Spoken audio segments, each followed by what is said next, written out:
All right, so today we're going to be looking at Okay. a time when the United States government was really kind of teetering on the edge of collapse. Yeah, it was a very precarious time. It was. And, it's funny because they had just fought a revolution to get away from tyranny, Right. and then they created a system that almost swung too far in the other direction. They did. They were so afraid of centralized power after fighting a war to get rid of it Right. that they really went the opposite extreme. Yeah. So we're talking about the Articles of Confederation, of course. Exactly. This first attempt at a national government. Yeah, the first attempt. It's fascinating to me that they thought, Mm-hmm. okay, so to avoid being controlled by a king, Yes. we're going to let each state act like its own little country. Right. It's kind of like a modern-day European Union, Yeah, I think that's a really good analogy. but with even less unity. Even less unity. Yeah. You have to remember the context. Yeah. These were people who had just risked everything to throw off British rule. So they were understandably very suspicious of concentrated authority. Of course. So they created a system where the states held most of the power. Yeah, so imagine 13 states. Yeah. Each one is basically its own little country Right. with its own laws, Uh-huh. its own currency in some cases. In some cases, yeah. And they could even raise their own armies. That's right. It's really like a group of friends just hanging out, but instead of sharing snacks, Yeah. they're sharing a continent. Right. Sharing a continent. Exactly. But as you can imagine, this League of Friends approach didn't really pan out. No, it didn't. It had some serious drawbacks. Yeah, like how do you even run a country Right. if the national government can't collect taxes? That was a huge problem. They had to Wow. rely on the states to voluntarily contribute funds. Oh, yeah. How'd it go? As you can imagine, not very well. Right. It's like asking your roommates to chip in for rent, and Yeah, I think nobody wants to do it. no one wants to pay. So basically, the national government was constantly broke. Yes. They were perpetually strapped for cash. They couldn't pay for an army. Nope. They couldn't pay off war Yeah. debts. They couldn't even maintain basic infrastructure. It really hampered their ability to operate effectively. Wow. And on top of that, Yeah. states had almost complete control over trade. Almost complete control. So like no national regulation. No, So you've right. got states slapping tariffs on each other's goods. Yep, undercutting each other. Yeah. Basically their own little trade wars. That's like economic chaos. Yeah, it really was. So no stable income hmm and economic chaos. What could possibly go wrong? Well, a lot, as we'll see. But before we get into all of that, Yeah. it's important to point out that the Articles of Confederation didn't even establish an executive branch, Okay. meaning no president or a national court system. So no one's in charge. No one's really in charge. And there's no way to settle disputes between the states. Right. Like if they disagree Exact. or to even interpret laws in a consistent way. Right. That's like trying to drive a car with 15 steering wheels. I love that analogy. That's perfect. It's just not going to work. Not going to work. So this lack of central authority Yeah. made it almost impossible to maintain order, Right. enforce any laws, Yeah. or respond effectively to anything that went wrong Yeah. on like a national level. Right. It was a recipe for disaster. And here's the kicker. Yeah. If you wanted to change any of this You needed unanimous consent from all 13 states. from all 13 states. So you're telling me to Huh? get anything done, Uh-huh. they had to get all 13 states to agree. Yes. Talk about Mission Impossible? It was practically impossible. Yeah. So that essentially paralyzed the government. It did. They couldn't adapt to any changing circumstances or address any of the growing weaknesses of this system. Right. It was a very inflexible system. Wow. So you've got a government that can't collect taxes, Mm-hmm. can't regulate trade, Nope. can't enforce laws, Right. and it's practically impossible to change. Like, this is a recipe for disaster. Yeah, it really is. And speaking of disaster, this is where Shays Rebellion comes in, yes. which really kind of threw a wrench into this whole It did keep League of them Friends together. approach. Yeah, it really exposed the flaws of this system. Yeah. So tell me about Shays Rebellion. Okay. Why was it such a wake-up call for this brand new nation? So imagine you're a farmer in Massachusetts after the Revolutionary War. Okay. You're struggling under a mountain of debt. Mm-hmm. You're facing the prospect of losing your land, Yeah. and you feel like the state government is indifferent to your plight. Okay. That was the situation for many farmers, Right. and their frustration reached a boiling point. Understandably so. Yeah. So they decided to take matters into their own hands. They did. They did. So what exactly happened? Led by a former Continental Army captain named Daniel Shays, Okay. these desperate farmers took up arms, Okay. and they began attacking courthouses and government buildings, What? preventing the courts from foreclosing on their farms. So they're directly challenging the state's authority. They were. And that's where the weaknesses of the Articles of Confederation became glaringly obvious. What do you mean? The national government had no standing army and no power to raise one quickly. Okay. They were entirely reliant on the states to provide troops. But, I mean, this is a national crisis. Right. Surely the states came to the rescue. Well, some states were sympathetic to the farmers. Okay. Others were hesitant to get involved in what they perceived as another state's problem. So nobody could agree. Exactly. And the national government was just powerless to really intervene effectively. They were essentially powerless. So you've got this armed rebellion Yeah. that's challenging the very foundation of this fragile new nation. Yes. And the government can't do anything about it. They were tied hand and foot. That must have been terrifying. It was. It sent shockwaves through the country. I bet. So what happened next? Did they just say, okay, throw out the Articles of Confederation, let's start over? Not quite. It wasn't complete do-over, but Right. Shays Rebellion definitely was like a major wake-up call. Right. It forced the leaders of the nation Yeah. to realize that these Articles of Confederation just weren't cutting it. Right. So what'd they do? Well, Did they call in like a handyman to fix a couple of leaks, or did they just scrap the whole thing and build a new house? it was more like a major renovation. I Okay. mean, even before Shays Rebellion happened, people were talking about revising the Articles. Right. But that event really like lit a fire under the whole movement for change. It made it real. It did. It showed them like, hey, this is serious. Yeah. We need a stronger government if we want this country to survive. So then you have the Constitutional Convention of 1787. Exactly. A bunch of guys in powdered wigs, probably sweating their butts off in Philadelphia, Yeah, it was hot. all gathered together to basically create a new system of government. That's right.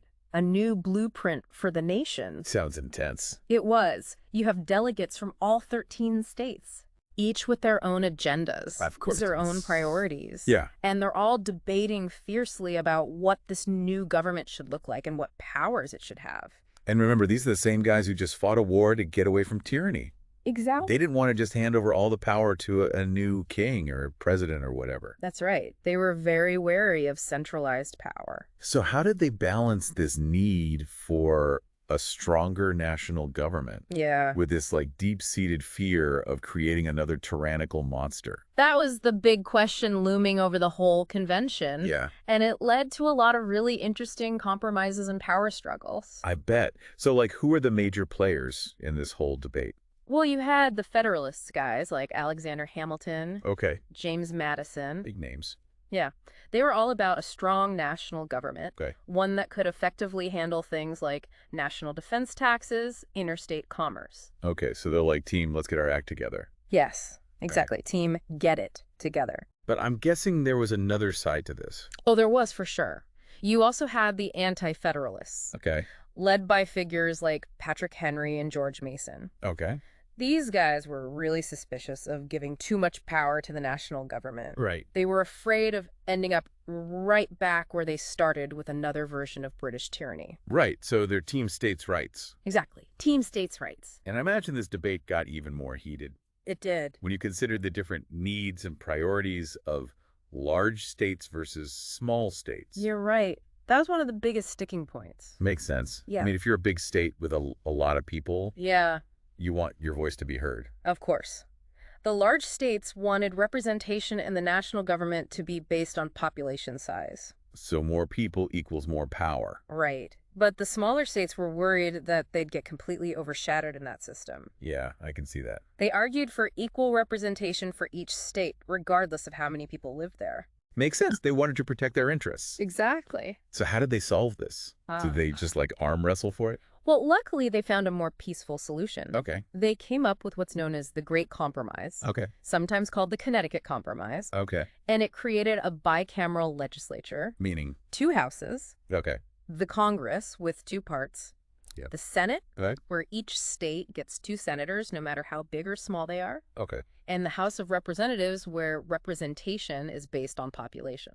Ah, so a little something for everyone. Right. Big states got their proportional representation in the House, Uh-huh. and small states got their equal footing in the Senate. Exactly. It was a pretty clever solution. It really was. It shows how these founders were able to find common ground Yeah. and compromise even on really tough issues. Yeah, and that compromise basically paved the way for the creation of a truly unified nation. It did. It was a big turning point.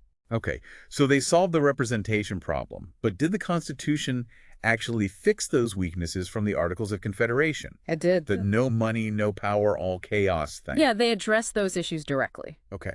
Like, remember how under the Articles, the national government couldn't collect taxes? Yeah, it was like pulling teeth. Right. Well, the Constitution gave Congress the power to tax. So no more begging the states for money. Exactly. They finally had a reliable source of income. Okay, so that's huge. Yeah. No more passing the hat. Right. What about the economic chaos Yeah. with all the states having their own trade policies? Well, the Constitution gave Congress the power to regulate trade between states Okay. and with other countries. So that brought some order to the economic landscape. It did. It created a more stable and unified national economy. Okay, so they fixed the money problem. Yes. They fixed the trade wars. What about this lack of leadership Right. and enforcement power? Yeah. I mean, no president. Well, they fixed that, too. They created the executive branch headed by the president. Okay. And the president was given the authority to enforce laws Uh-huh. and command the armed forces. So there was finally someone in charge. Exactly. Someone who could provide leadership Right. and respond effectively to crises. Like another Shays Rebellion. Exactly. That makes a lot of sense. And what about the judicial branch? Oh, they didn't forget about that. Okay. They established the Supreme Court Oh. to resolve disputes between states, Uh-huh. interpret the law consistently across the nation, Mhm. and make sure that the laws passed by Congress were constitutional. Okay. So they really thought of everything. They fixed the money. They tried to. They fixed the trade. Uh-huh. They got a leader. Yep. And they got a court system. Yes. What about that whole thing where they needed every single state to agree to change anything? You're right. That was a problem. Yeah. Seemed like nothing could ever get done. And the framers of the Constitution recognized that. Oh. So they came up with a more flexible amendment process. So they could actually make changes when they needed to. Right. Yeah. They didn't need unanimous consent anymore. But it wasn't just a free-for-all, right? No, it still required a supermajority, Okay. but not every single state. So that made the government more adaptable Yeah, and able to actually respond to challenges in the future. exactly. Okay. So it sounds like they really covered all the bases. They did a pretty good job. But were people worried about this new, much stronger national government? You're hitting on a really important point. Yeah. I mean, they had just fought a war to get away from that kind of power. Right, and those anti-federalists we talked about, Yeah, they were definitely concerned. I bet. So what happened? Did they just have to accept this new constitution? Well, not exactly. To address those concerns Yeah. and ensure that individual rights were protected, Yeah. the founders agreed to add a Bill of Rights to the Constitution. The Bill of Rights. The first 10 amendments Uh-huh. that guarantee our basic freedom. Yes.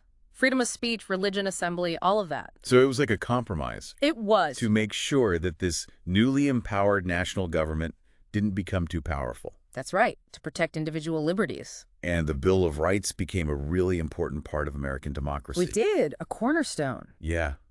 It's amazing how much they accomplished It is. at that convention. Yeah. They laid the foundation for the government we have today. Yeah, they set the stage for the future. What would you say is the most lasting impact of this shift from the Articles of Confederation to the Constitution? That's a great question. I think the most significant impact is the establishment of this system where power is balanced between the national government and the states. Okay. It's not perfect, Right. and that balance has been debated and Yeah. challenged throughout our history. We're still debating it today. We are. It's a constant conversation, Mm. but it's this very tension, this push and pull between federal and state power that has allowed the United States to adapt Yeah. and thrive for over 2 centuries. It's like a constant balancing act. Yes. Trying to find that sweet spot between unity and autonomy. Exactly. It makes you really appreciate the foresight of those founders. It does. They knew they couldn't create a perfect system Right. that would work forever. Of all time. So they built in mechanisms for change and adaptation. They did. They were very forward thinking. That's really quite remarkable. It is a remarkable story. It Yeah. really is. It's a story that I think holds some valuable lessons for us even today. Oh, how so? Well, I think the challenges that they faced under the Articles of Confederation Yeah. really highlight the dangers of unchecked power, Okay. but also excessive decentralization. Right. So too much power in one place is bad, Yeah, but too much power spread out is also bad. exactly. It's about finding that balance. Yeah. That seems to be like a constant theme throughout history, doesn't it? It really does. Just trying to find that sweet spot. Yeah, that sweet spot between control and freedom, between unity and autonomy. And it seems like we're still trying to find that balance today. Absolutely. I mean, think about the issues we deal with now. Immigration, healthcare, environmental regulations. Yeah. All of these things involve this constant back and forth between the federal government and the states. Okay. Yeah. So we've gone from a government that was so weak it couldn't even collect taxes Yeah. to this system that we have today, Right. which is robust, but also really complex. It is. And I think it's clear that understanding this history is so important It is crucial. for being an informed citizen. It is. You can't really understand the present if you don't understand the past. But why should we care about these old documents and these debates that happened centuries ago? Because they laid the foundation Okay. for the very system that we live under today. Right. And knowing how our government was formed, Yeah. why they made the choices they did, what Right. principles they based those choices on, all of that helps us to understand how to participate in our democracy. It's like having the owner's manual for our government. Exactly. And just like any owner's manual, it can help us figure out how to operate this whole complex machine Yeah. and even maybe troubleshoot some problems along the way. So knowing all of this about the challenges of creating a functional government, what do you think are the most important parts of the Constitution when it comes to maintaining that balance Right. between state and federal power today? What should we be paying attention to? That is a fantastic question. Yeah. And I think it's one that deserves a lot of thought and reflection from all of us. Right. This conversation is just as relevant today as it was back in 1787. Right. And I think as you continue to learn about this period in American history, Yeah. keep that question in mind. Okay. Because understanding the past is often the best way to navigate the present Yeah. and shape the future. Well said. Well, that wraps up our deep dive It does. into the Articles of Confederation and the birth of the U.S. Constitution. From a shaky league of friends Yeah. to a more perfect union. We went from a government that could barely function Right. to one that has stood the test of time It is a testament to the power of compromise. and adaptation. Exactly. So until next time, keep diving deeper. Keep learning.